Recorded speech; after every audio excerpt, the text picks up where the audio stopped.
Good evening, ladies and gentlemen. Allow me to welcome you to tonight's world premiere performance of Jill Trent Science Sleuth. Before we begin, I would like to cover a few housekeeping items. Flash photography is not permitted as the flash bulbs fall on the floor and break, leaving glass all over. During tonight's performance, there will be a lot of gunfire. Please be advised that the cap guns will not really harm anyone. However, if you are startled, you may exit the theater where you came in or these two exit doors in front of you. Finally, I understand that many of you possess magic telecommunication machines you use to communicate with each other. Please turn them off as their use is disrespectful to the actors and annoying to those around you. Now sit back and prepare yourself as we step back in time to when the good were good, the bad were bad, and justice prevailed.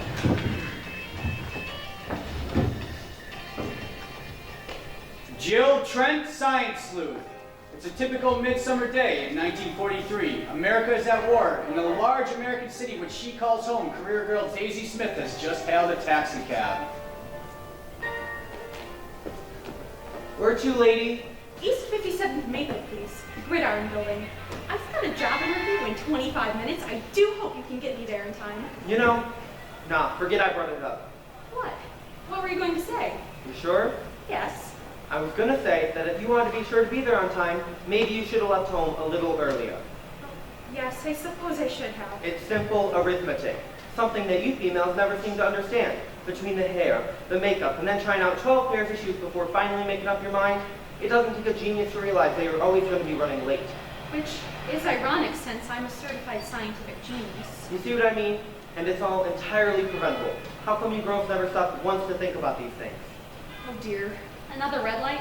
I'll tell you why. It's because girls don't have the analytical brains like men do. We are different creatures, I guess. Entirely different creatures.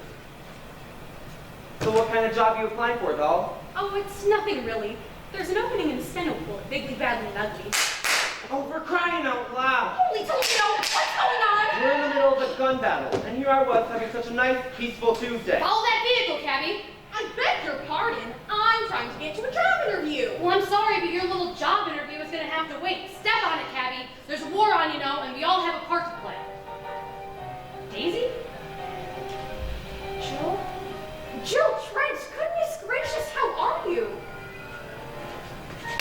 Can't you go in the back, the driver? I'm trying, lady. Believe me, I'm trying. Hand me your radio handset, okay? Here you go. Central Dispatch, inform the Metropolitan Police that Jill Trent is in pursuit of two suspected criminals in a brown Studebaker sedan heading north on 4th Avenue between Madison and Carnegie. They're armed and dangerous. Roger that, Jill Trent. You're a cop? Well, not exactly, but the cops know we helped you. Here, have a look. It's blank. Hey, wait a minute. Invisible ink? If only I had a few drops of lemon juice, I could make out what it says. I see you haven't lost your science smarts. Holy smokes.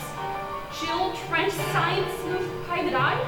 I thought for sure you'd be department chair at university by now. Well, actually, I was, until a couple of years ago. But like I said, there's a war on. Everybody's got a role to play. And your role is? Solving mysteries and fighting crime, using the most scientific techniques. And if I find a couple of bad guys like those two in my line of work, I make that my job as well, to track them down and bring them to justice.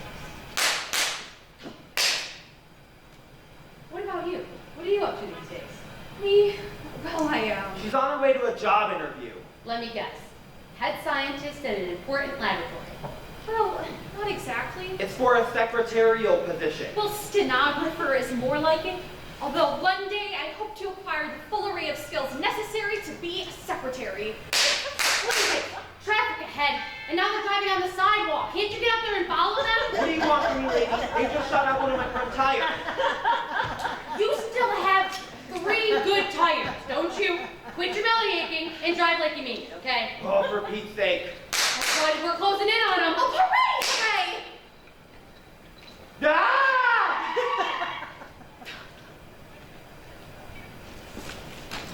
They got away from us, Daisy. Just as we were closing in on them. Yes, I saw. How terrible. It's fine. The cops will nab them, and if not, we'll get them eventually. You can let us off here, driver. How much do I owe you? $1.20 Alameda, and I'm gonna need a new tire. Thanks, lady, and good luck on your job interview, honey. Bigly Badly Ugly is just across the street. Oh my, it is. And with 10 minutes to spare. seem to be leading an exciting life and putting your science skills to good use, I see. That's nothing. Just wait until you see the science lab in my private eye office. Well, golly, I'd love to. Jill, What is it? I was just thinking, if we had tagged that car with a radioactive isotope, say atomically charged chewing gum propelled from, let's say, a dart gun, With a half-life of, say, a day or two, then wherever it went, every official Geiger counter in the city would go off. and we could have followed them to their ringleader and nabbed them all. It was just a thought. Probably not a very good one. Daisy, it was brilliant. When I graduated a year ahead of you, I thought for sure that you would be on your way to a Nobel Prize by now. Whatever happened to your scientific dream? Professor Hoffmeister happened. Oscar Mayer Hoffmeister. I've always despised that creep. He never stopped picking on me, tearing my work apart. You have no aptitude for science. No aptitude for science. He was jealous is all. Leave the university now and quit wasting your time and mine. Is what he said to me. So you dropped out. Well, I couldn't take the constant pressure. I never got that degree that I worked so hard for. Let me tell you something, Daisy. When you're doing something new or revolutionary, that's when all of the bullies and critics and doubters emerge, trying to tear you down. You can't let them. You can't let them write the story of your life. If you had been there with me, you might have convinced me to stand up to Dr. Hoffmeister and stay. But you had gone off into the world, and now it's too late. What do you mean it's too late? Daisy, join me in my work. Be my partner. Your partner? Are you serious? I've never been more serious. Think about it. The two of us forging new scientific discoveries and inventions. There's so many bad guys in this world. Maybe we could take a few of them down. Jill Trent, Science Sleuth, and Daisy Smith, Certified Scientific Genius. If we put our heads together, there's nothing we can't do. And when this war is over, I'll see to it that you're enrolled in college. At any university you choose. You do that for me? Of course I will. Oh my! You can do great things, Daisy. Make the world a safer place and live your dreams. Live my dreams? I just don't know. Perhaps Professor Hoffmeister did me a favor when he told me to drop out. Because maybe I'm just not cut out for that kind of world anymore. The dog-eat-dog world of science. And as for the kind of work that you appear to be doing, let me show you something. This is Brad. Brad, huh? He's pretty good looking. Oh, yes, he is. He's my fiance. He's over there now. We're going to get married when he comes home, buy a home and start a family. That's my dream now, and it's more than enough for me. You will come by my science lab sometime, though, won't you? Of course. I'll call you soon. Good luck on your interview. That night, Daisy pens a letter to her beloved beau.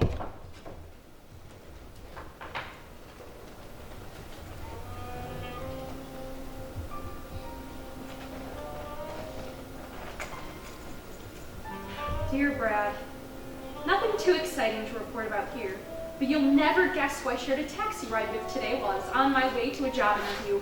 My best friend in science college, Jill Trent. We had so much fun catching up on each other's lives that the time just seemed to fly by. Well, I should hear about that steno job soon. Do stay safe. My brave, valiant Brad. Your loving, Daisy. Jill Trent's latest invention gets her into heavy trouble this time, and then gets her right back out again. Let's see what happens next in another round of Slam Bang Sleuthing in the episode of the Black Sheep Murder. But first, friends, after a long day of chasing violators, or just gather around the dinner table with friends and family, do as Jill and Daisy do, and reach for a Chesterfield. The fresher, cleaner, milder cigarette, and simply the most satisfying smoke you could find. Chesterfield cigarettes.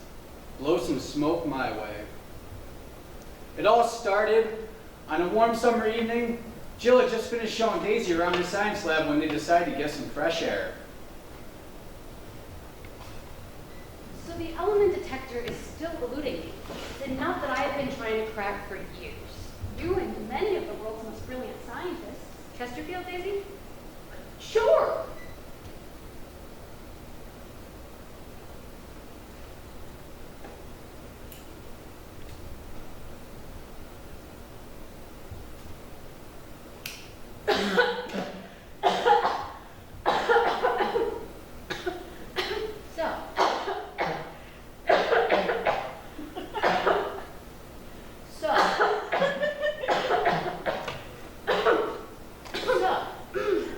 Where do you think your fellow Brad is stationed?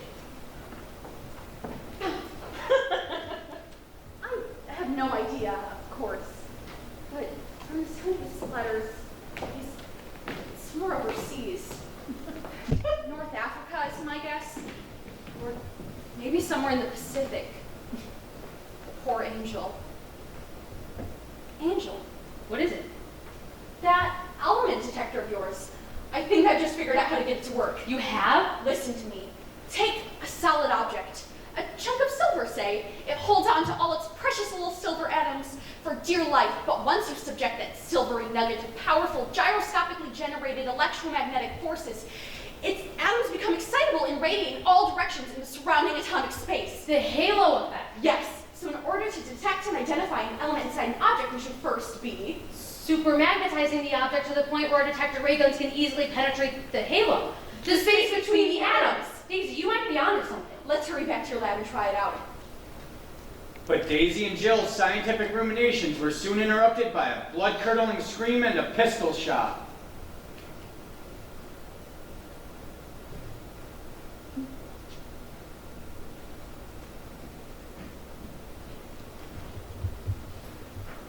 Where is it? Where the devil is it?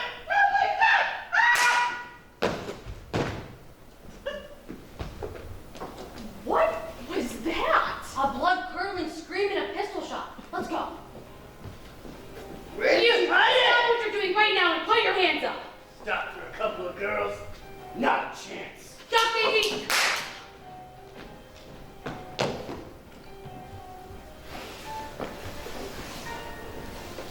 Dead. Shot through the heart. And the killer got away. If only I had my gun.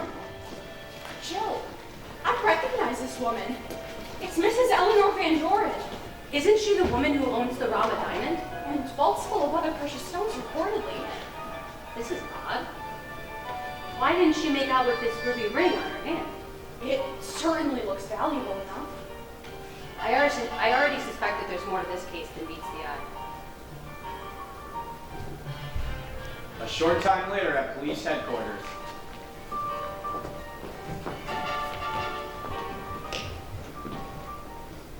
Well, if it ain't Jill Trent, private eye. Now, how come any time there's trouble in this town, you seem to be in the vicinity? Some girls like shopping for shoes and nylons. I guess you could say I like shopping for trouble. And who's your friend? This is my friend Daisy Smith. Great. So now the two of us can be in two places at once, just so you can make our lives twice as miserable. Now tell me again exactly what you saw. You said that the man was looking for something. He kept saying, "Where did you hide it?" When we turned the corner, he was on the ground going for a purse. He ran when he saw us. What I don't understand is why he didn't make off with that ruby ring on her hand. Well, very simple, ladies. It wasn't a murder for robbery. More likely a case of revenge or blackmail.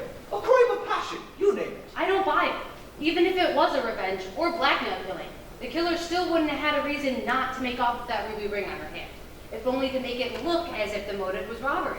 You know, maybe you should leave that kind of speculating to the professionals. Now, if you'll excuse me, ladies, we picked up 3 suspects. Step over here, you two, and see if you can identify the killer. Well, we'll try, but it was a pretty dark alley. This definitely wasn't the man. He was our taxi driver the other day, in fact. Okay, Bob, you're off the hook. But if we ever catch you driving on the sidewalk again, I'm going to personally take away your taxi medallion. Now, how about this guy? That definitely wasn't the guy.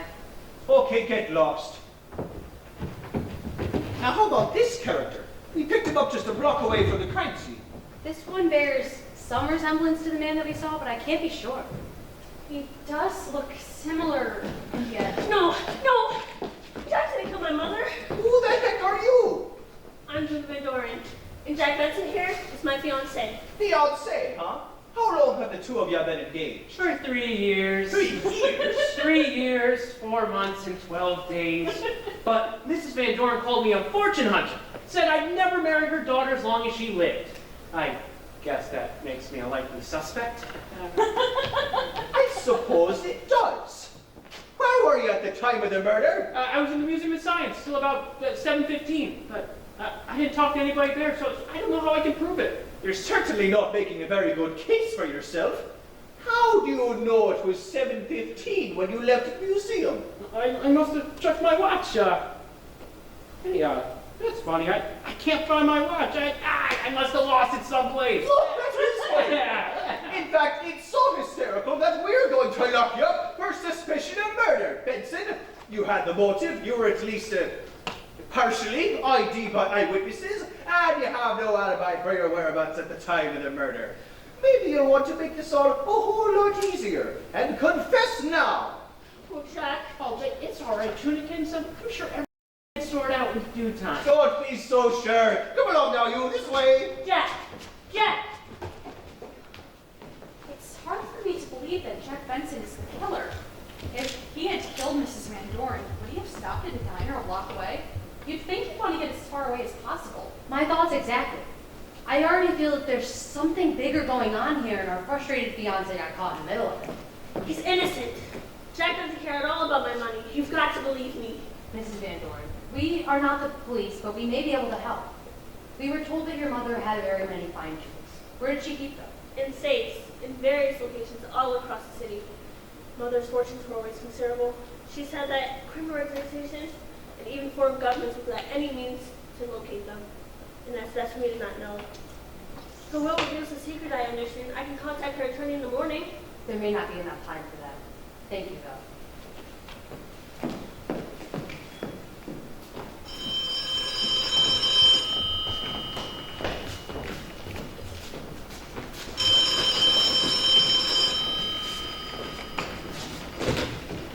Hello, Museum of Science. Oh, hello, Miss Trent. How do you do? A lost watch. Well, it just so happens that we did find a man's pocket watch left here earlier this evening. I have it right here. It's got the initials JP engraved on the back. Very well. We'll keep it here until the owner comes back to reclaim it. You're welcome. Goodbye, Miss Trent. A short time later, Jill Trent and her accidental sidekick continue their investigation at the city morgue. I have a hunch that the key to this mystery lies in the ruby ring on Mrs. Van Doren's hand. But now that Jack Benson appears to have an alibi, can't we simply pass the information along to the police and call it a day? Not until we get to the bottom of this. What's wrong, Daisy? You never snuck into a morgue before? Why, I've never even jaywalked. You go stand by that ladder over there and check out the window and make sure that nobody's sneaking up on us. Jill? I forgot that you were afraid of heights. Terribly. How do you manage working on the 29th floor of the Gridiron? Oh, fortunately, I'm in the middle of a cenopool, a half-mile away from any windows. This is her. This is the ring.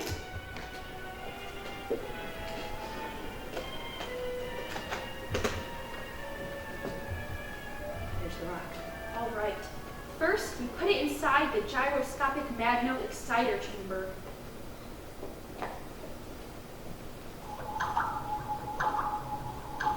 That should be enough time.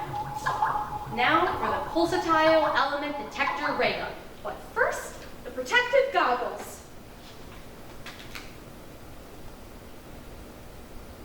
Don't want to forget those.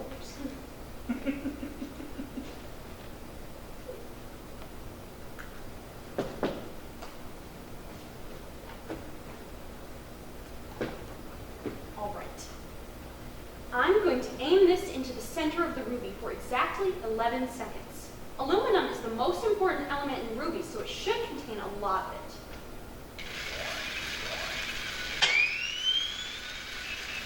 Daisy, do you see what I see?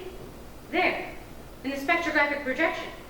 A minuscule amount of aluminum. It's mostly room air. The ruby is hollow. That's all I wanted to know. Thanks. Who are you? You're the man we saw standing beside Mrs. Van Doren's body on the street. And you're not Jack Benson. You're right. I'm Arthur Benson, Jack's brother. And since you'll never have a chance to spill the beans, I'll tell you that I killed Mrs. Van Doren because she put up a fight when I held her up and tried to search her for the map showing where the safes are hidden. How did you know about that? We were told it was a secret. I was once her chauffeur. I overheard her mention it to her daughter. That was before she fired me. She learned I had a criminal record. I'm beginning to understand. You being Jack Benson's brother is probably the real reason she objected to Jack as son-in-law, because we're the black sheep of the family. Yeah, but she was wrong there. Jack's always been the black sheep of the family, a real goody two-shoes. Everyone else, a hardened career criminal just like me. Even Grandma Nellie, may she rest in peace. Oh, I'm sorry for your loss. Now just take that ring. If the rock is hollow, the map combinations must be inside. Even if it is, how do you plan on pawning millions of dollars worth of jewels without attracting suspicion? That's not my problem. All I gotta do is hand the map over to the ringleader of this heist, and I get a one-way ticket to a beach resort in South America. I'll be living on easy street for life. Who's your ringleader? Why should I tell you? I told you too much, in fact, so I'm afraid I'm gonna have to plug you. What if we can make it worth your while not to kill us? You saw what our element detector can do. You could do the same thing with safes or bank vaults. Determine whether or not there's money inside of them before going through the trouble of blowing them up. We'll give it to you free of charge and show you how it works in exchange for our lives. You show me how it works, and then I'll make up my mind. Okay. Go ahead, Daisy. Show them how it works. Yes, of course. Well, first, we turn it on. Oops, I guess we forgot to give you the protective goggles. How careless of us.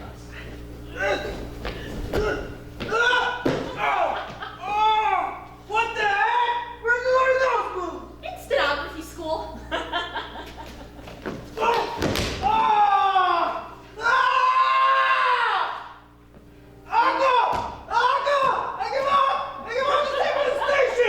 Who's your ringleader?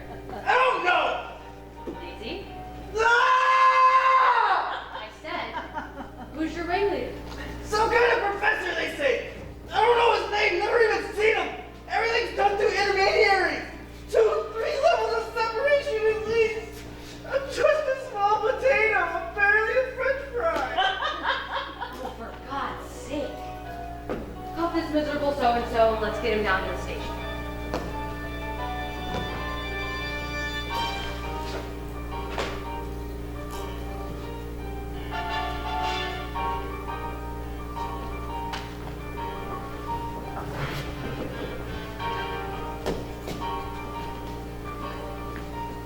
Here's your murderer, Sergeant.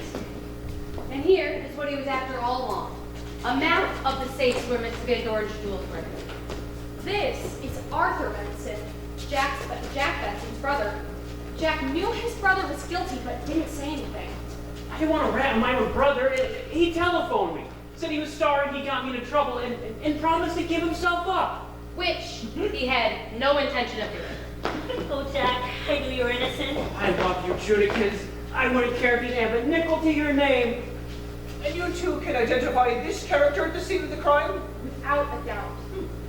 Mr. Benson? No, you are her, Mr. Benson. You are under arrest for the murder of Mrs. Van Doren. It ain't fair, it ain't fair. I would have gotten away with it if it weren't for these 2 meddling girls. Alrighty.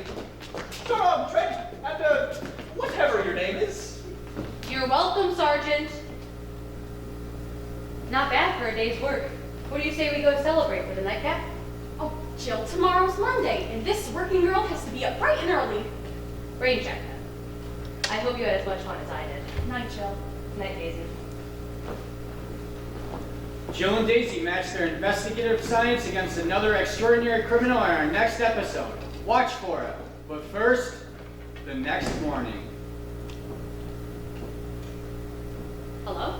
Miss Trent, Sergeant Mulligan here. What is it, Sergeant? You know that map of all of Mrs. Van Doren's diamonds and jewels? What about it? Well, somebody snuck into the break room last night and took pictures of it. The break room, you say? There were flashbulbs all over the floor under the staff bulletin board. The staff bulletin board. In the break room. Oh, it gets so much worse. Every last safe has been cleaned out. Every diamond and jewel. They did a very thorough job, very professional. Professionalism. That's something you don't see every day. You can say that again, Miss Trent. You do realize that a hostile foreign government could very possibly be behind this caper. Like, I don't know, the one in Germany? The one in Germany? You mean the Germans? Yeah, that's the one. Oh. Well, so long, Miss Trent. Nice. Bubble Trouble and Trixie can cause an awful lot of grief. If you doubt it, find out what happens next in another round of Slam Bang Sleuthing. But first, friends, here's a habit you will never want to break. Triple mint gum. Why is that? Well, let's start with its delicious taste, not to mention whiter teeth, better checkups, and healthier, and it aids in digestion as well. In fact, in a scientific survey, 4 out of 5 dentists recommend triple mint gum for their patients who chew gum. So whether in between meals, on the run, or listen to your favorite show on the radio, do as Jill and Daisy do and chew triple mint gum. Triple mint. It's the chew that satisfies.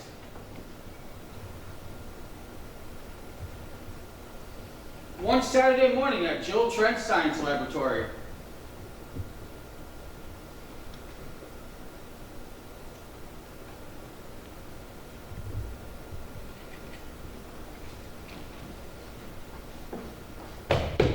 Come in.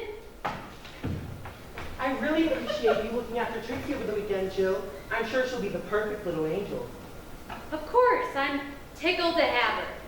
And here's a little money in case the ice cream truck comes by. $5. We can buy out the whole truck with $5. Oh, hooray! All right, Trixie, be good now. Don't get into any trouble. What you doing? I want to know what you're doing. We're experimenting with iodinated phosphate of saragarite, Trixie. Ooh, what's that? Oops. Iodinated phosphate of saragarite, my mutton, is an incredibly rare and expensive substance that attracts and conducts radio waves from distant planets. And now, thanks to your bubblegum, 3/4 of the world's supply takes up residence on this $5 bill. What a shame. But my triple mint gum is spoiled too, lady. Here's a nickel, Trixie. Go out and get some triple mint gum and take your time, okay? A nickel? Are you kidding me? Triple mint gum is 10 cents a stick. What? Are you sure about that? Well, sure, I'm sure. Jeepers of all the gumption! I hate to see kids groped. How about you just show us where you buy your gum, Trixie? Jill, don't you think we have more important work here? It's the principle of the thing, Daisy. Let's go. A few blocks away. Here's where I buy my gum. Now, if you're a real detective, you'll put him under arrest. What's this? I run an honest business here. Always did. Wouldn't you say that 10 cents for a stick of gum is outright robbery? Sure, but it's costing me 9 cents. Me and every other shopkeeper in this town. The Gallardi brothers have the triple big gum racket sewed up in this town. This is going to give us something to chew on, and I don't mean gum.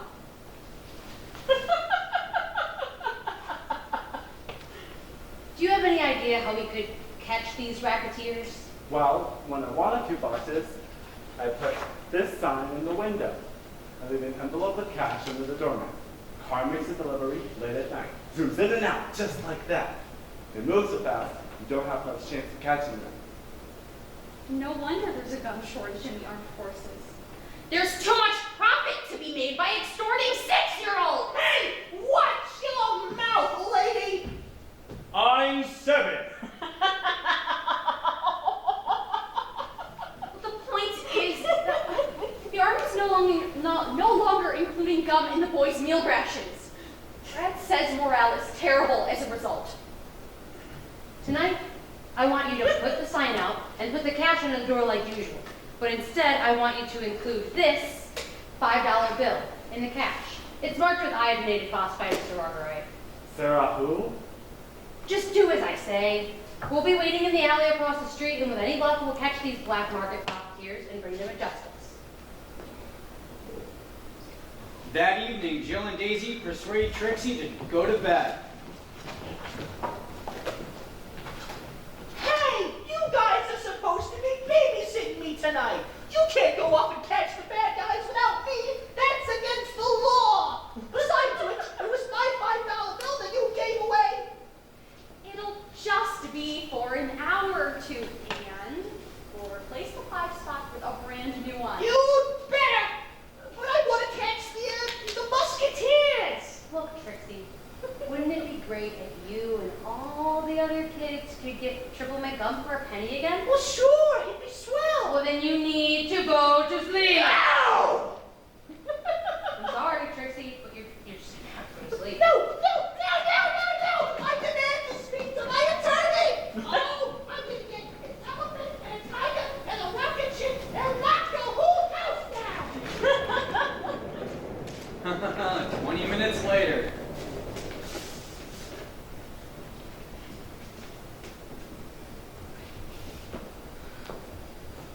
I think she's finally asleep. Well, then let's go. We don't want to miss our chance to catch these louts.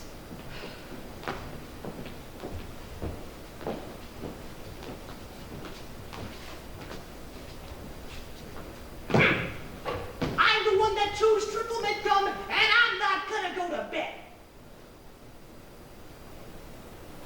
A few blocks away, Jill and Daisy are staking out the site when a sedan pulls up.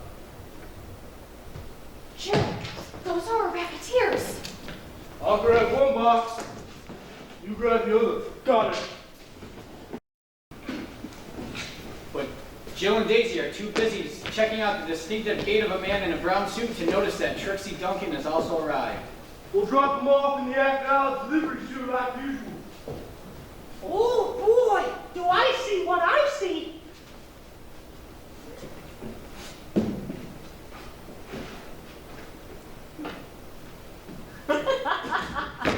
What creepers are lucky! That sounds like Trixie. She's in the trunk of that sedan, Jill. Let's go. How are we ever going to catch up with them? With any luck, they're only going a short distance. But in the meantime, I'll use my walkie-talkie. We should be able to pick up the radio wave from the iodinated phosphide of steroid. They must have went into one of those alleys. But which one? Is that a bubblegum wrapper? Yep, and there's another one. Looks like we're on the right track. What a break, Jill. There's the car. What's all the racket about? Looks like you're a little more hep to this racket than we are, Bub. Grab that other chick, Joe. Hey! Let me out of here! What's this? A kid? Having time for yourself, Pee-wee? I was, until I ran out of triple big gum! Okay, you walk this way. I couldn't walk that way if I tried. Physical or in love on the fixed. Who are these characters? Play dumb and let me handle this. Nylons, ties, cotton goods. I thought this would be a good outfit to work for. Skip the cognac, babe, but what are you nosing around for, huh? A job, pal. Don't you think if I had anything else in mind, I would have tipped off the feds? Maybe. I suppose you got an angle figure out of you, huh? A natural. Now look, 10 to 1 is just a small spoke in a much larger operation. Why not be smart about it and do a little side business? Side business? Of course. Skim off a portion of these nylons and sell them for $5, with an extra stick of gum to take home to the kiddies. Chances are, your boss won't even notice. That's brilliant, boss. Maybe we should hire a pair of smart chicks in this outfit. How about a little retainer? Say, $100, just to keep the ideas flowing. Make it 500 and you've got a deal. Oh, just you wait until I tell my mother about this. I knew you were real detectives. What? What is this? Tell me, kid. No! Detectives, huh?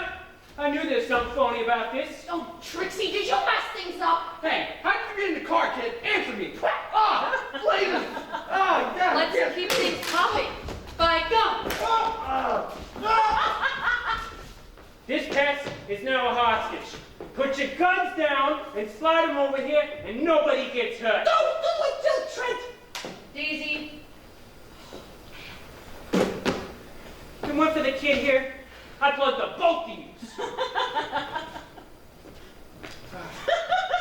What's our next move, boss? Our next move is to hightail it out of here before the cops and the FBI arrives. That's not gonna be happy when he finds out. Our operation was turned upside down by a couple of dames. Yeah? Well, maybe we don't stick around long enough for the professor to find out. Maybe we take the proceeds from this week's shenanigans and we get on the first boat to, Venezuela, huh? Yeah. Maybe I'll be joining you. Oh, me too. Take the little brat. Ah, shucks. See you around, chicks. Don't count on it, Buster. Wait. You guys forgot your money. Thanks. I owe you one, doll. Jill, what in the world? That loot is still sending out radio waves. I'll tip off the feds, and with any luck, we can track down these characters.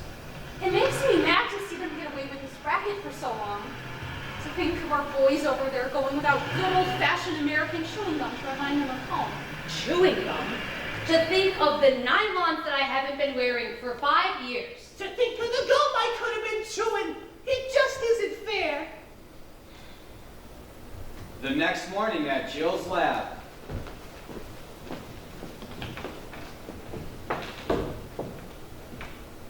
Have you seen this? Black market operation uncovered by Lady Gumshoes, but thieves escaped police drag. What a shame. It's okay. Maybe that marked bill will show up somewhere else. You never know when a case like this one will give you the one vital piece of evidence you need to crack an even larger case down the road. Here comes your mother, Trixie, and right on time. Hide this, and let's just hope that your mom does not read the Daily News. I told you, she said the only thing that rag's good for is for wrapping fish.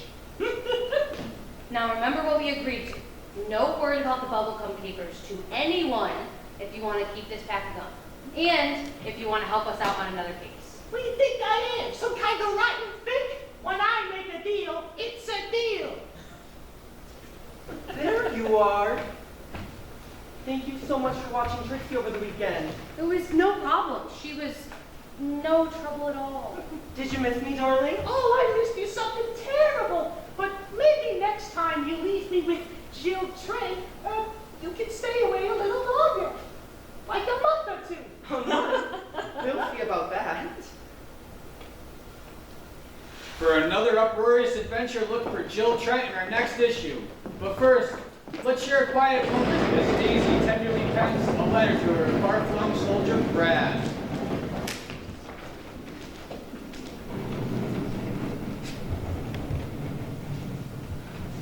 Dear Brad, not much new to report on the home front. I'm enjoying my new stenography job and just got a 15-cent per hour raise. Rather than spend it on something silly, I'm going to save my money to buy another $25 U.S. war bond. I read in the paper that the Army will soon be putting chewing gum in your meal rations again. It seems there was a temporary disruption in the supply of gum. I don't know any of the details, but hopefully that's a little ray of sunshine in your day. Wherever you may be. Stay well and safe, my valiant, courageous Brad. Nor Daisy. Can a man be brutally murdered without ever being touched? Can a magazine advertisement lead to a string of unexplained deaths? These are actual problems that face Jill Trent and her accidental sidekick Daisy Smith in our latest scientific crime case, the mysterious, spine-tingling case of the sanitary murders.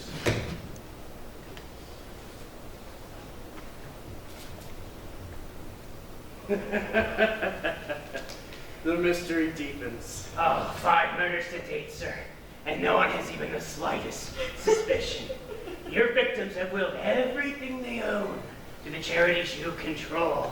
The entire world thinks you're wonderful! I am wonderful, Otto. I am. Oh, murder can be a dangerous business, sir. But you've managed to keep your hands very clean.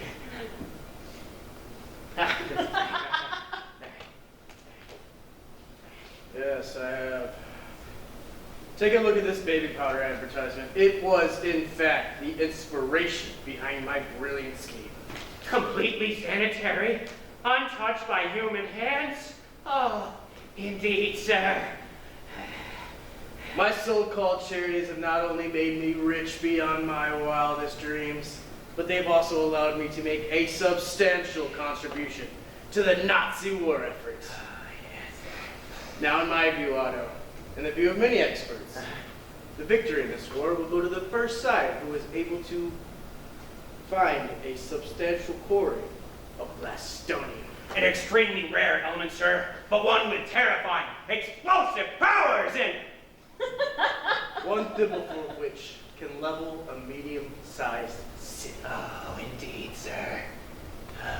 So you see why every dollar directed to the German war machine is of paramount importance. But enough exposition for the moment. I think it would be a good time to call John D. Rockabye back. Oh, very well, sir. He seemed to be a decent sort, wouldn't you say, sir? Yes, nice fellow. Let's see if he's in. Little does Dr. Reiner know that Mrs. Gilmore, a lonely widow in the apartment building across the alley, is listening in on the conversation through a party line. John D. Rockabye, please. Yes, I'll wait. No doubt that the Fear will be most impressed by your generosity, sir. Oh, yes. Professor Hoffmeister has been keeping close tabs on my contributions, which I only hope will help overthrow the communist Roosevelt. Yeah. Now, I don't agree with Mr. Hitler on every issue, mind you, but... No, I don't know, yeah. It's just like, it's a little extreme, that's all. Yeah. I get where you're coming from, though, sir. Oh. Mr. Rockabye, this is Dr. Reiner. Yes? The document you signed, leaving your entire estate to my charities for crippled war orphans upon your death? Oh, yeah. So what about it? I'm afraid you neglected to initial page 4. Oh, I see. Would you mind terribly coming over tonight to take care of this? Tonight? For the sake of the children, you know. I suppose. For the sake of the children. Come along, please. Will do. See you soon, Doctor. Meanwhile, at Jill Trent Science Lab, Jill and Daisy, hard at work on a new scientific project, are taking a much-needed Ovaltine break. Have you seen this? The mystery deepens. Yes. 5 nationally known wealthy businessmen found dead in their cars at various locations around the city. Apparently with no fingerprints or usable evidence at any of the scenes. The doctors say they all appear to die of natural causes. Quite a coincidence, wouldn't you say? That's no coincidence if you ask me. Maybe that's why Sergeant Mulligan wants to meet with you tomorrow afternoon. To help develop some new leads? I doubt it. As far as the police are concerned, I'm just another meddling girl amateur. Let's just get back.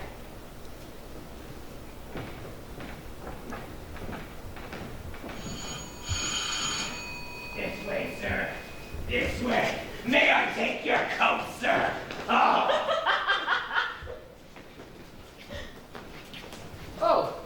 Oh, do you have the documents for me initial? I only have a moment. Oh, hello, Rockabye. Yes, I have them right here. This won't take long at all. Please, use this pen instead. Okay, use this.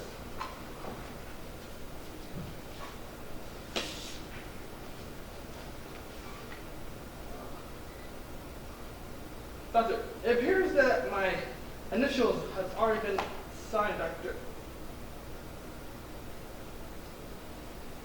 Oh yes, it has. My mistake. Place the pen carefully back in the fish tank, Otto. Very well, sir.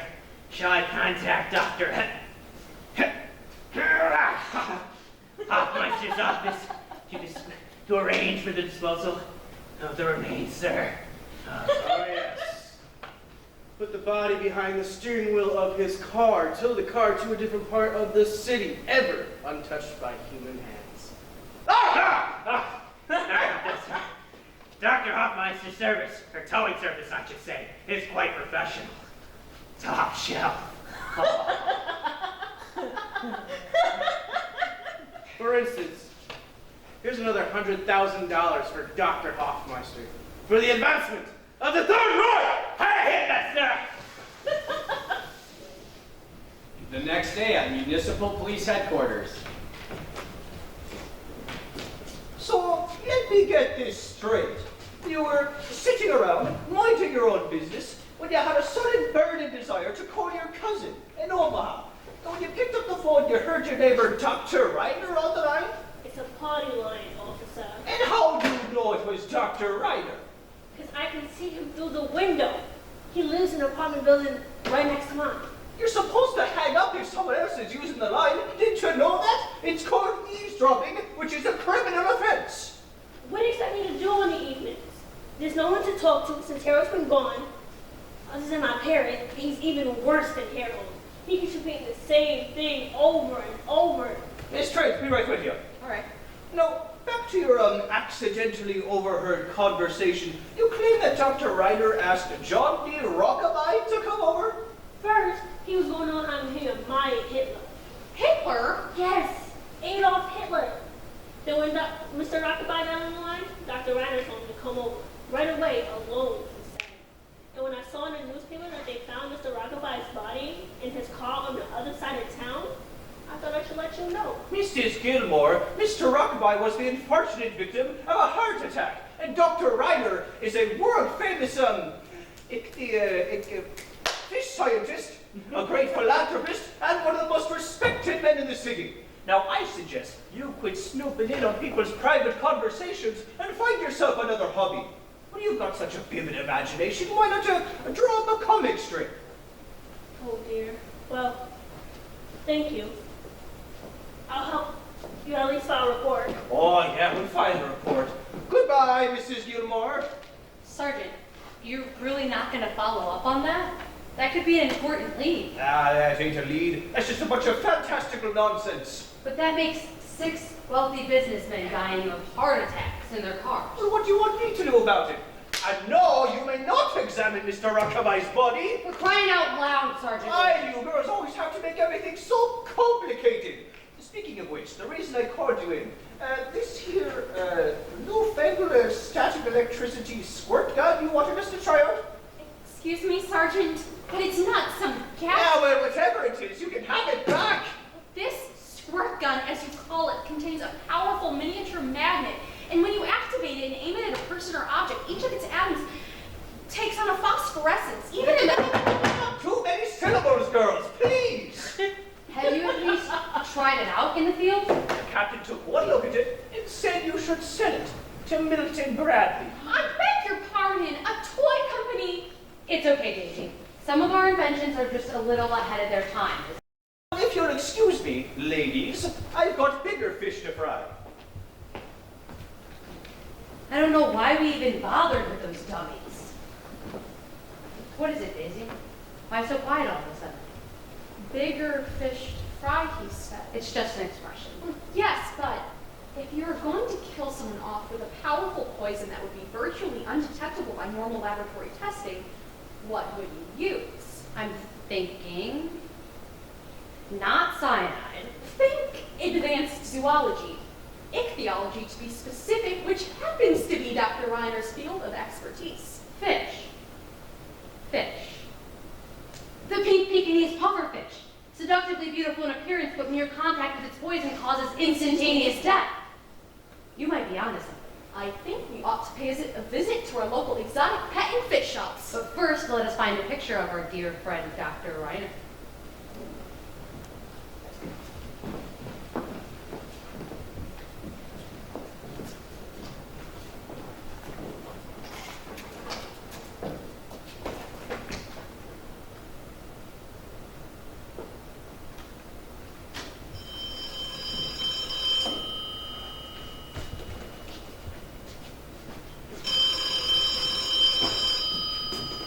Hello, Chuck's Rare Fish and Birds. Chuck speaking. Hello, this is Mrs. Gilmore.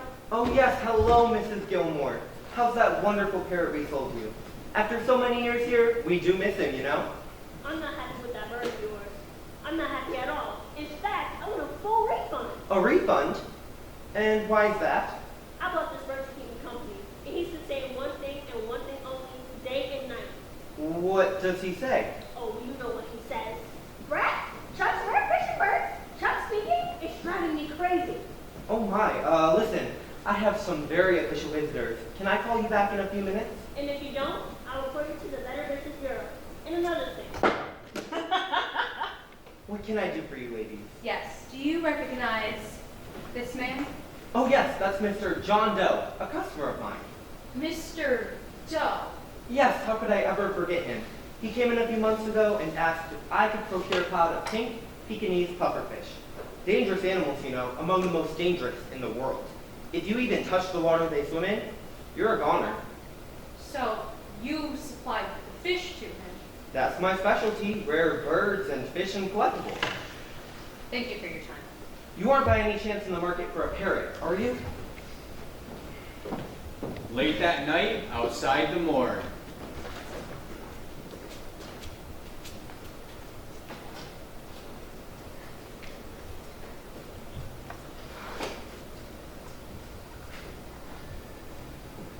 I think I'm almost getting used to this place.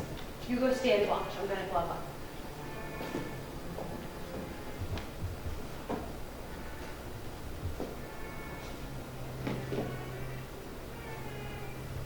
If my suspicions are correct, he met his demise by the poison of a pot of pink Pekingese pufferfish. So, the reading by the poisonometer will still be sky high on his fingertips. Stop what you're doing right now and put your hands up. How did you know I'd be here, Reiner? Sergeant Mulligan let slip that a nosy PI and her bubble-headed sidekick had found a few breadcrumbs that seemed to lead to me. We both shared a good laugh about it. Preposterous, we both agreed. Simply preposterous. You can kill me, but you'll never get away with this, Reiner. There's a trail of evidence a mile long that leads right to you. The overheard phone call, the fish shop. Oh yes, there is all that. But I do know how to cover my tracks. Poor Mrs. Gilmore and Chuck from Chuck's Rare Fish and Birds. They won't say another word. Not in this lifetime, at least. So I'm afraid you're all out of moves, Jill Trent. No more cards to play. Don't be so sure about that, Dr. Reiner. Greetings from a bubble-headed sidekick.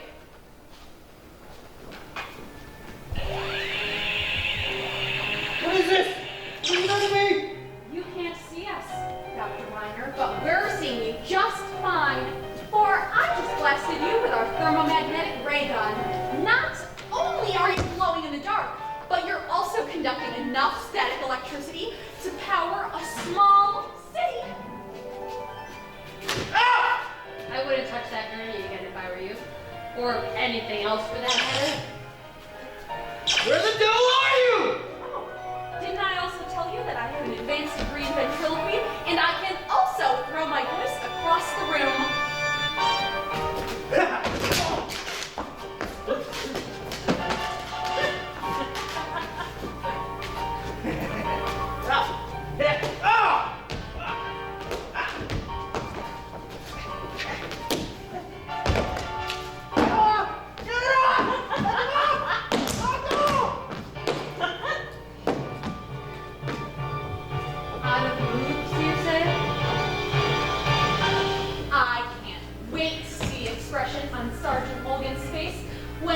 wheeled this world-renowned shark back into the police headquarters.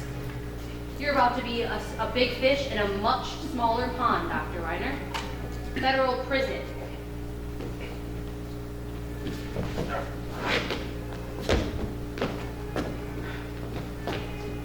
Later at police headquarters. Here's your sanitary murderer, Sergeant. Each victim's bodies untouched by human hands, but instead met their demise by a pod of pink Pekingese puppers. I'm a reasonable man, Sergeant. I'm willing to strike a deal. What kind of deal? I have valuable information about a German spy ring operating in this very city. Spy ring? Your loyalty to the Nazis doesn't run very deep, Dr. Reiner. Tell us more. Well, the operation is run by none other than Dr. Oscar Mayer Hoffmeister. Daisy, are you all right? I'm fine. Hofmeister? Is this some kind of fish story, Miss Trent, or what? I guess we'll find out soon enough. But in the meantime, I suggest that you search Dr. Reiner's premises and bring his butler in for questioning as well. And tell your men to stay clear of the fish tank. Now get talking, Dr. Reiner. Where can we find him? Mr. Hoffmeister. Well, wait. I'm not saying another word until I get a deal in writing from the FBI. Oh, you'll get a deal all right. Lock him up in the most secure cell you've got, Sergeant. If it's not too much to ask. All right, you walking Christmas tree. Let me get you acquainted with your new accommodations. Just don't forget to feed the fish. 1 shake a day. That's all they need. Are you all right, Daisy? I'm fine. I have to leave. I have an appointment. What about tomorrow? I'm busy tomorrow. And on the weekend, and the weekend after that. I'll see you around. Daisy. The next morning at Jill's lab.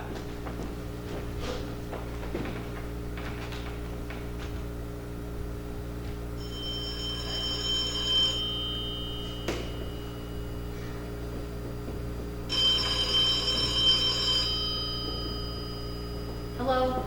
Miss Trent, Sergeant Hooligan, you know that Dr. Reiner fellow and his butler? What about them? Well, they won't be singing anytime soon. Anytime at all, as a matter of fact. What do you mean? They both died last night of food poisoning. Food poisoning? Both of them? It was the filet-o-fish, apparently. This was obviously an inside job, Sergeant. Somebody wanted to get rid of them, and fast. Yes, Trent. Why is it whenever you girls hear hoof beats, you always go looking for a three-legged zebra? Well, then what is your learned opinion, if you don't mind my asking? My opinion, if you ask me, they should have had the veal.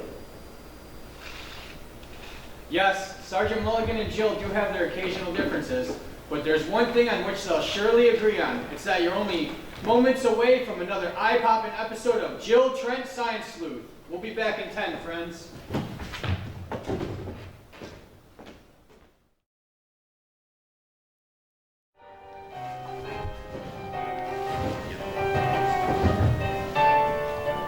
Jill Trent Science Sleuth. The Black Sheep murder, the bubblegum racketeers, the sanitary murders, all entirely unconnected, at least to the unscientifically trained eye.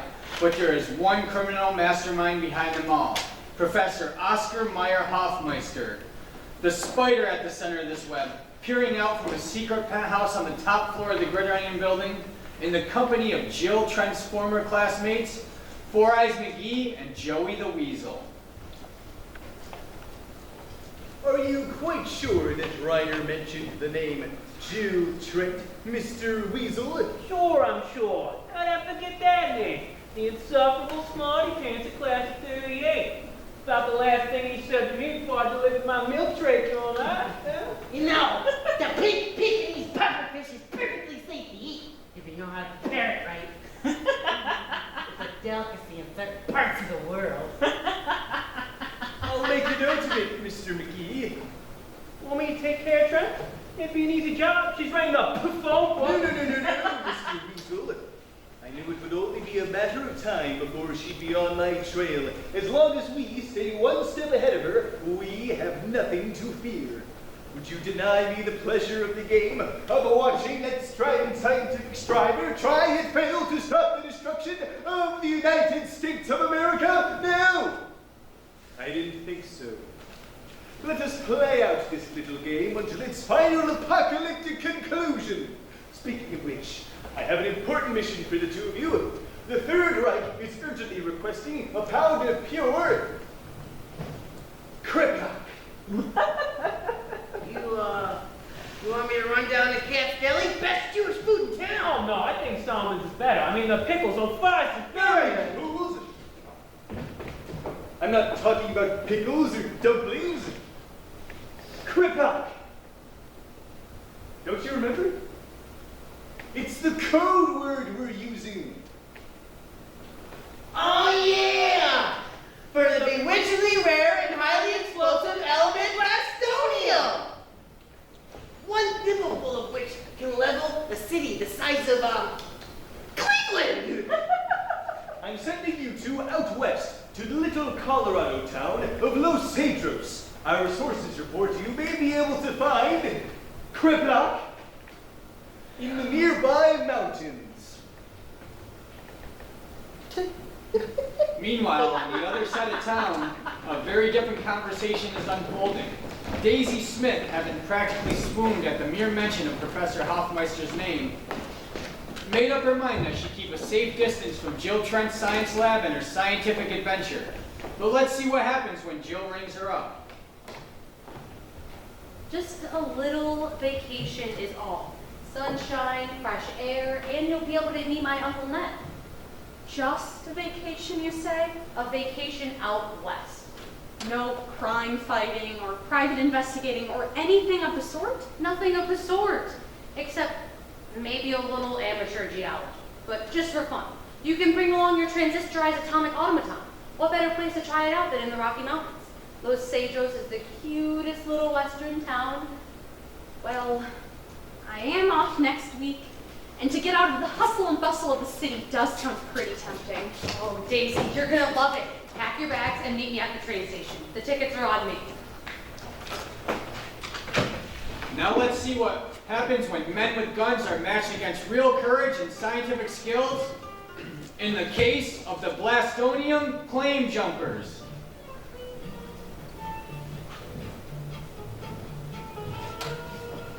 What a quaint little town. This looks like the perfect place to relax. Thank you, Jill. This is just what I needed. I can't wait to introduce you to my dear Uncle Ned.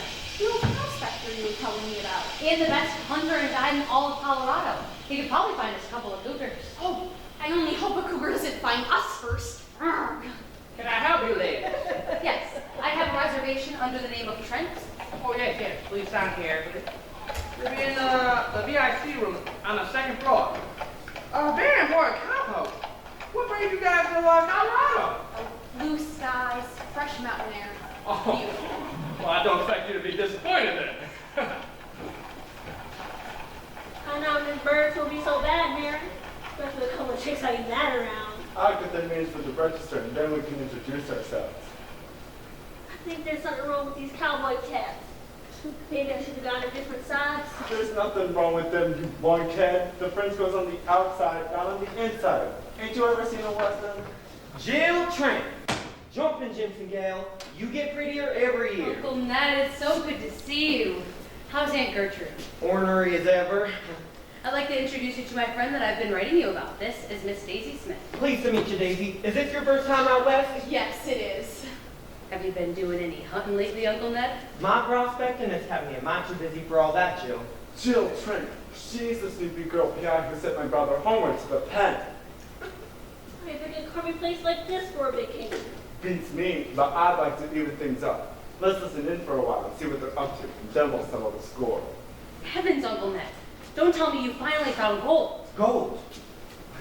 I'd rather not say, Jill, until we're out there. It's such a wallop in stride. It's all I can do to keep the news from spreading. Of course, I don't rightly know how pure it is. Not until I take a few samples to Denver. Oh, good heavens! You don't need to do that. It just so happens that your brilliant niece asked me to bring along my transistorized atomic automaton. Your what? Oh, just a little invention of mine.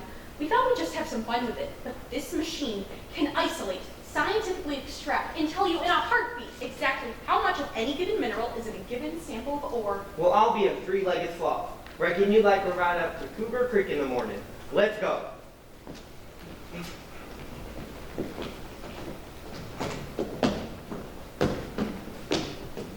Plastonian, maybe. This is getting better all the time. But whatever that old coot's found needs more dough for us.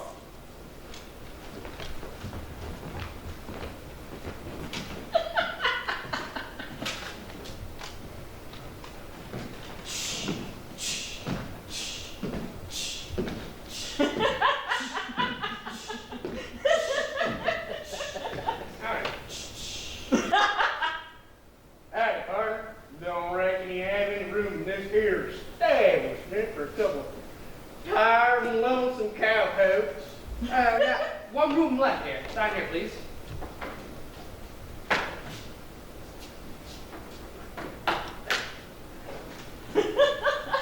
Excuse me. Figured you're a Joey Weasel. But that's something else. Heck, man! Come here. Come on. Come on. Don't be shy. Do you have a problem with my name? No, not at all. Now that we got that straight, how about you tell us where you find some kerplunk? Pardon me? Kerplunk! Where can we get a pound of it? You might want to Denver, sir. You might want to. The George Deli's probably gonna be in Denver, sir. How about you tell us where we can find some Blastonian then? Blastonian was around at that. Yeah, we've heard all that. Where can we find it? You probably want to Cougar Creek. There's been a spell of prospering activity in that area, to the best of my understanding. Okay. Okay. Now, unless you want to be carrying a couple late deposits of your own, you're gonna keep your mouth shut about this whole conversation. Yes, Mr. Weasel, sir. Is there anything else I can do for you gentlemen? Hey.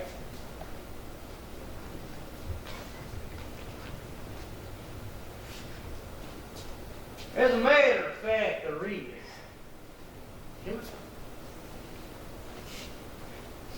We want to see you dance. Pardon? He said, we'd like to see you dance. Oh, not again!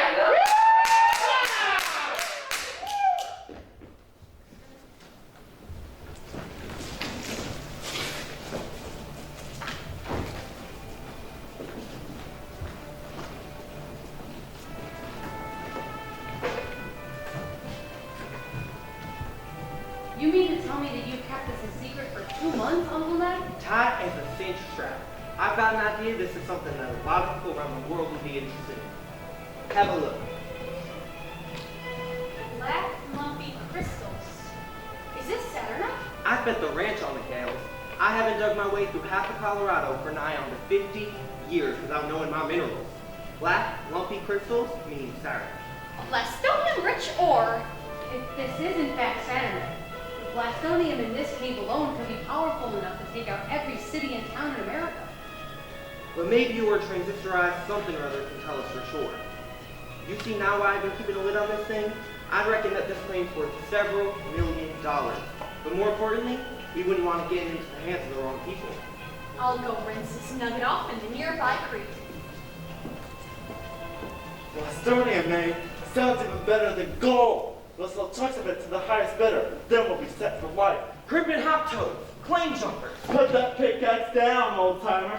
Hands up. You too, Jill Trent. You look familiar. We haven't actually had the pleasure of meeting, but you might remember my brother Homer Merrick, who you put away for grand larceny and murder. I do remember him. Looks like you're following in a proud family footsteps. Want me to plug her, Mary? No, not yet. Not until we make them tell us where the best Bostonian deposits are. Maybe then I'll let you play. Or better yet, we'll march them into this mine and dynamite the heck out of this mountain. Hey, no, everyone! Oh. Well, this is awkward. Still Trent! Fancy meeting you here! Joey the Weasel, now I know what happened to you after science school. You climbed under a rock in the Rocky Mountains. Actually, we're just here on vacation. It's funny enough that you brought along the transistorized atomic automaton that bears a marked resemblance to one my friend made in school. I never quite understood doing something original, but it's so much more satisfying to steal! Aaron, what'd you show me for? Steve, is that you under the bandana? I'm your partner. Sorry. Oh, she's a flesh wound. I thought you were the other guy, Joey the alligator. Weasel, you meathead weasel! So where'd you get your Western duds? At Johnson's General Store. Hey, I looked there too. But I found a firefighter at EO Tech and Haberdashery Shop. I told you we should have gone there, Joey. Not Joey, I'm Steve. Let's grab a chunk of this sword and beat it out of here. I'm hot, Joey. I'm married, you idiot. Let's get a chunk of this Bostonian, and she's out of here! Okay, boss. Hey, you're not my boss. You're Joey the Lizard. Put down those horses! Let you Trent, the old prospect, walk back to town! Get it out, let's go!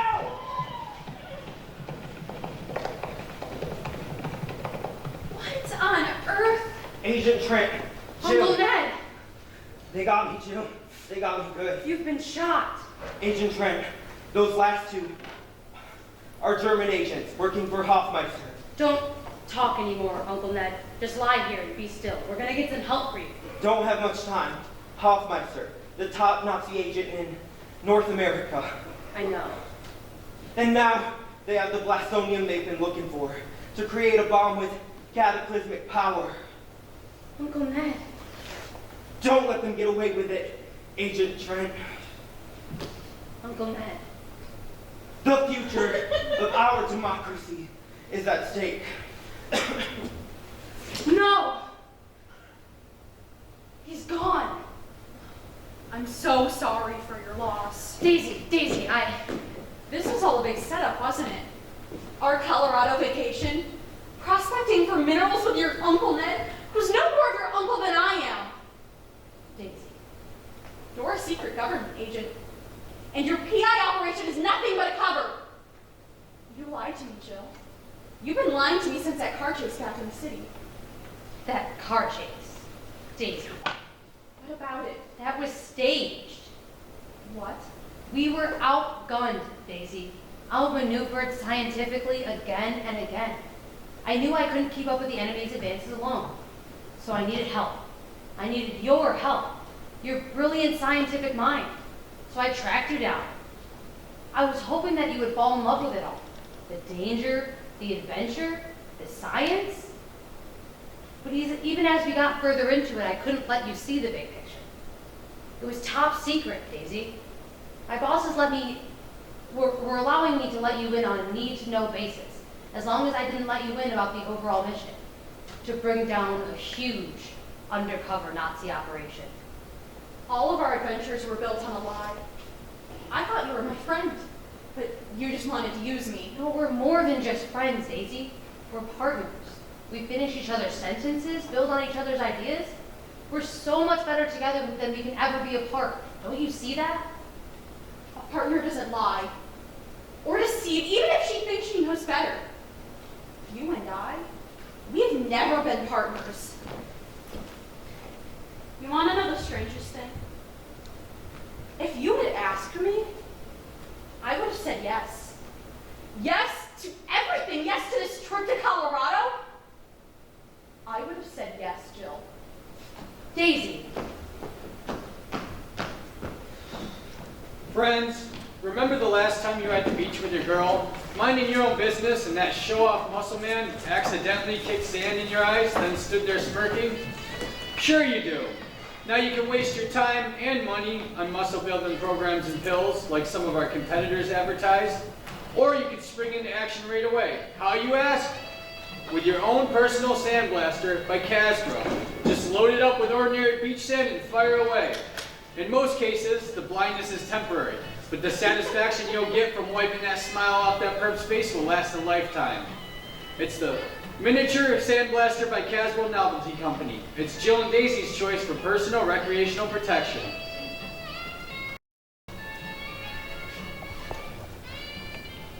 Dear Brad, I'm feeling a little blue this week, if truth be told. About another girl. A girl I used to know at school. I thought sometimes that we were as close as twins, but as it turns out, it was just a mirage. You can do great things, Daisy. Make the world safer and live your dreams.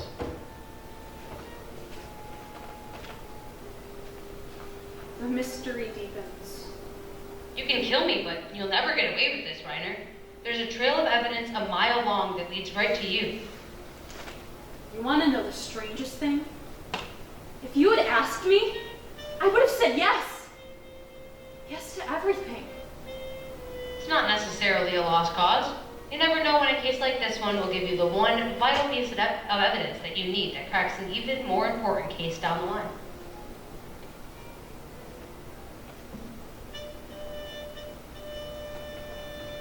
Hey kids, follow the crazy maze on this map to the treasure chest and good luck. There's something printed on the treasure chest, I think. Very tiny print. 32 gridiron. The 32nd floor of the gridiron building. Come on, Jill, pick up the phone, please, pick up. We complete each other's sentences, Daisy. Finish each other's thoughts. Always have and always will. Don't you see that? Jill's on her way there now. I just know she is. And she could be in great danger. Meanwhile, 32 stories above the city, the pompous pontificator Professor Oscar Mayer Hoffmeister, emboldened and enriched by his recent capers, pays off his co-conspirators as he prepares to put into motion his overarching scheme, which is to deliver a fatal blow to U.S. communications across the country and to Allied forces around the globe. Here is the money I promised to you for your labors on behalf of the Third Reich. $1 million to Four Eyes McGee, the world's foremost radio technician, creator of the Destructomatic miniature radio receiver.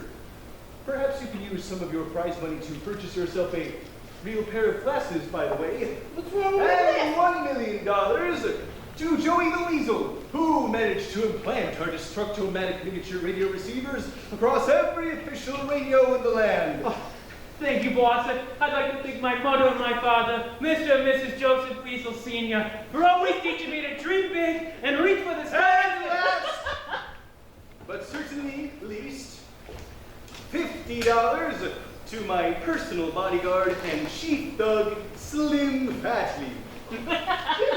Thanks, Mom. I do like to thank my mother, my father, and my uncle, and my grandpa. And oh my God, Who is it?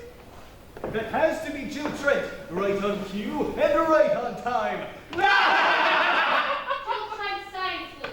It's you, Hoffmeister. I know it is. Open up now. Want me to handle her, boss? Not quite yet. Allow us a moment to show her the fruits of our labors. Go, all of you, hide behind that desk. Okay, Dante. Say, I'm pretty thirsty, so I'm gonna take a sip of this. Say, that's delicious! Let me try it. Oh, you fools! That's the subatomic miniaturizer. It will shrink you into particles no bigger than the head of a pin.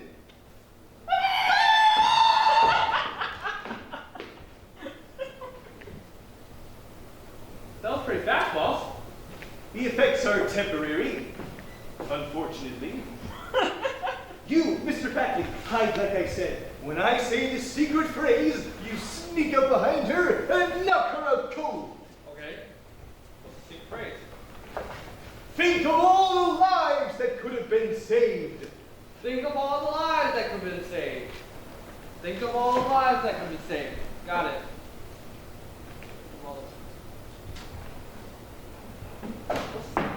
Think of all the lives that could have been saved, you idiot! Think of all the lives that could be saved, idiot. Got it. It's open now, come in.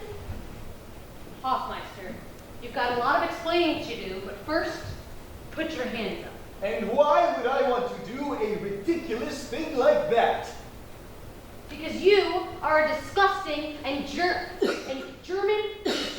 You were the one behind the Blastonium heist, the sanitary murders, and those brought away the lives of one of our most valiant agents. Yes, it's true. All true. Apparently, you're forgetting the case of the bubblegum racketeers. Don't count on it. I never forget. But the most important thing is that I finally tracked you down. As I'm sure you would, Jill Trent.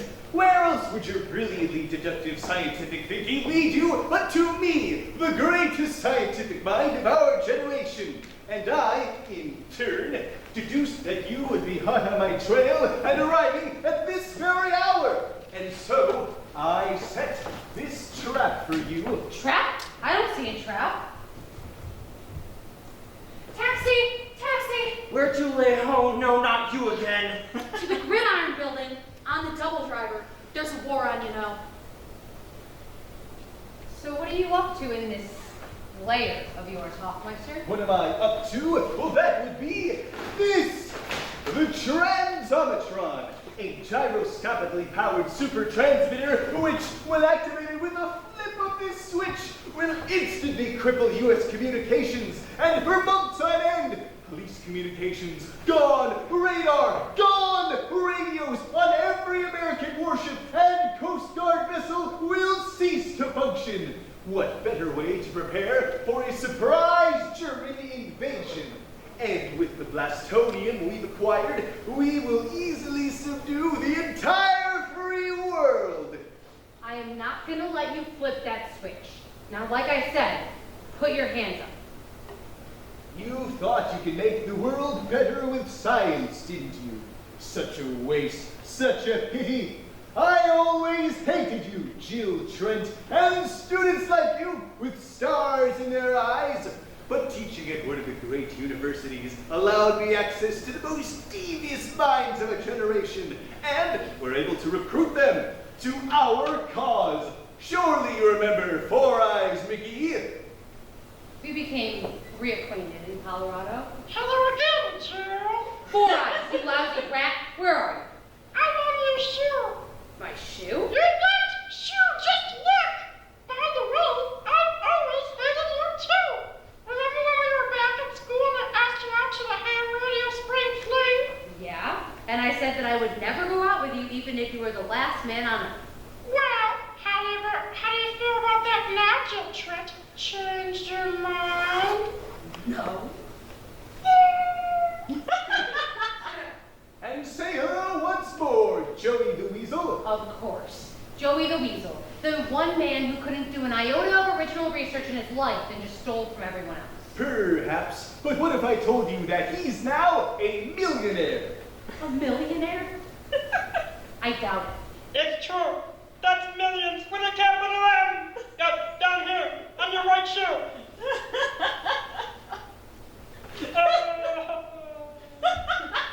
Can't you go any faster, driver? In this traffic, do you want to take the wheel and drive? Yes, actually, I do. But let us forget these minor players, these intellectual midgets, when you and I are the greatest science virtuosos the world has ever known. The two of us, and Daisy Smith, that mousy little friend of yours. Why, I think she was even brighter than you, Jill Trent. Then why did you make her quit school? Because I realized if the two of you were ever to collaborate, it would be a formidable and perhaps unstoppable force. For goodness, for democracy and progress, all things I abhor. And so I drove her away. No doubt she's probably a cocktail waitress somewhere, or a stenographer.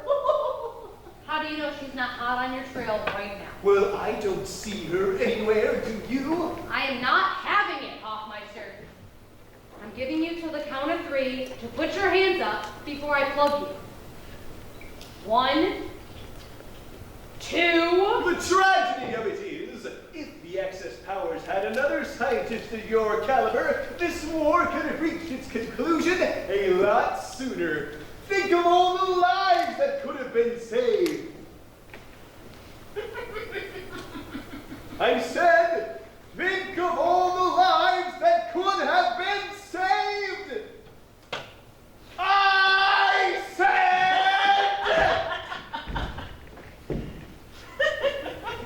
Oh, how rude of me. I forgot to introduce my trusted bodyguard, Slim Fatley. Tie her up, Mr. Fatley. Goodness gracious. It's a good thing I have my Casbro X-ray glasses with me.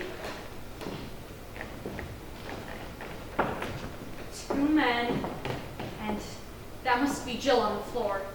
I need to get in there right away, but with the door locked, there's only one possible way. A narrow window ledge that goes all the way around the building, 32 stories above city streets. Oh my. Perhaps I'd better take the elevator back down and call the police. But what if they don't believe me? Ah, I see you two are back from your little sabbatical. Contact Berlin, Mr. McGee. Tell them that Operation Blackout is about to enter its final countdown. That voice. It's Professor Hoffmeister himself. And me? I'm just Daisy Smith, a college dropout. A total U.S. communications wipeout will begin in exactly 5 minutes. 5 minutes. It sounds as if every second counts. No time to summon help. But the window ledge. And Professor Hoffmeister. We all write our own stories, Hoffmeister. And yours will go down in infamy. Ah, yes. Isn't it wonderful? Write our own stories. She knows I'm here. Hold on, Jill. I'm on my way. We'll return after this brief announcement. But first, friends, did you ever wish you could see through walls? To find out just what that commotion is in the room next door? See through clothing? To detect hidden weapons and documents? Arrest violators? Even diagnose and treat broken bones? If so, you'll want the Magnetovision X-ray Spectacles by Casbro Novelty Company. It's Jill and Daisy's first and only choice for X-ray perception. Order now will also rush you a signed Sleuth membership card signed by Jill Trent herself. That's the Magnetovision X-ray Spectacles by Casbro. Has Berlin been contacted, Mr. McGee? Yes, they send their very best regards. Then let us savor this moment in history. The tide of the war will be turned in 2 minutes. Oh, no it won't! Not if I have anything to say about it! Daisy Smith, the shrinking violet of Science University. Don't listen to his taunts, Daisy. Just turn off the machine. You have no aptitude for science and no aptitude for this line of work whatsoever. You can't intimidate me, Professor. In fact, you're not my professor at all anymore. You're just a creepy, evil lout who turns out to be a Nazi agent. You're outgunned here, Daisy. Now be a good girl and put the gun down before somebody gets hurt. No. 60 seconds to go, Professor. Excellent! Daisy, if you take one more step towards that machine, we will shoot your friend Jill Trent, and then you. Don't worry about me, Daisy. Just turn off the machine. I never thought I'd try this out in the real world without extensive testing, but it sounds as if the fate of the country rests in the balance. I must slow them down now with my thermonuclear time stopper wristwatch.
going to need an ambulance right away.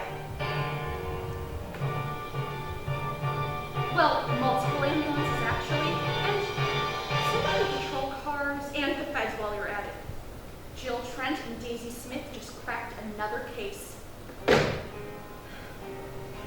A short time later, Jill Trent was admitted to the city hospital for medical treatment and placed under observation.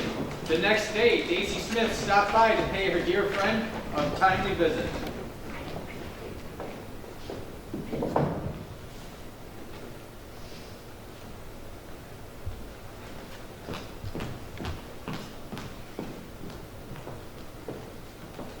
Knock, knock. Before you say anything, I just want to say that I'm sorry. I'm sorry I lied to you and that I deceived you. And you have every right to be mad at me. You still do. But it won't happen again. Thanks, Jill. I do believe you. Can I ask you something? What is it? How did you... The window ledge, confronting Hoffmeister. Well, you were in trouble, Jill. We all were, actually.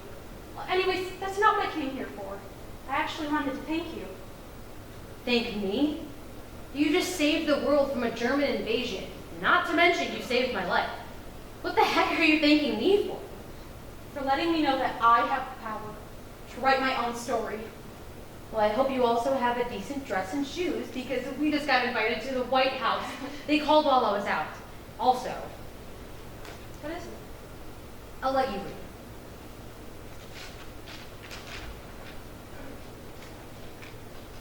Dear Miss Trent, thank you for writing to us about your friend and colleague, Daisy Smith. On the strength of your endorsement, we would be pleased to offer Miss Smith a full scholarship and immediate admission to our doctoral program in science, plus a generous stipend. Kindly ask her to contact me directly, etc., etc. Sincerely, Howard Kent, Dean of the College of Science. I hope you don't mind. You should have asked me, Jill. But of course I don't mind! Good golly, the College of Science! A chance to finally finish my degree. But, you know what? There's still a war on and plenty of bad guys to take out a commission. So, if that offer to work with you is still good, I might just hold off on going back to school, at least until the war is over. What do you say? Partners? Partners. Miss Trent! The secretary of the War Department is on the phone and insists on speaking with you. I told him that you were still convalescing from a concussion. But they said it's urgent, a matter of national security, and it can't wait. What should I tell them? What shall you tell them? Tell them that Jill Trent Science Sleuth will be right there. And tell him that her trusty sidekick, Daisy Smith, certified scientific genius, will be right beside her every step of the way. Crime never takes a vacation, and neither does our crime-fighting duo, Jill Trent and Daisy Smith. Where? Bam! When a couple of girls like us put our heads together, there's nothing we can't do. Let's go! Watch for Jill and Daisy's next head-spinning, spine-tingling adventure on your local newsstand or wherever comic books are sold. Jill Trent Science Sleuth.